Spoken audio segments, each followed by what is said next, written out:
So there's a reissue of the Misfits, which is the 1961 Marilyn Monroe film. So Marilyn Monroe, Clark Gable, Montgomery Clift. It's both Monroe and Gable's last film, because in the case of Monroe, they never finished Something's Got to Give. And scripted by Arthur Miller, to whom Monroe was married, and directed by John Huston through a fog of bitterness and booze. And it is a very, very strange film. It's part of a BFI retrospective of Monroe's screen career. Sorry, excuse me. Do you need a beer? No, I'm fine. And I saw it first back in the 1980s in Manchester and thought, I can't make head nor tail. This is such a strange film. Story is Marilyn Monroe is a divorcée.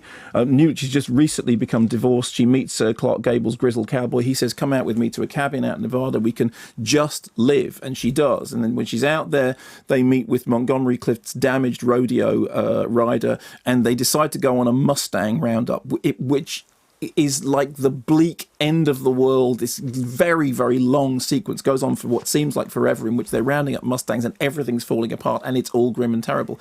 Although after which there's a kind of PS which doesn't work very well. It's a very hard film to like, but it's a very, very interesting film to watch. And it is a film in which you have a notoriously troubled production when it was made, and you can tell. I mean, it really shows. But it was great to see it back up on the big screen. It's ragged and raw and very awkward, and just it's like watching a film sort of tearing itself apart on screen.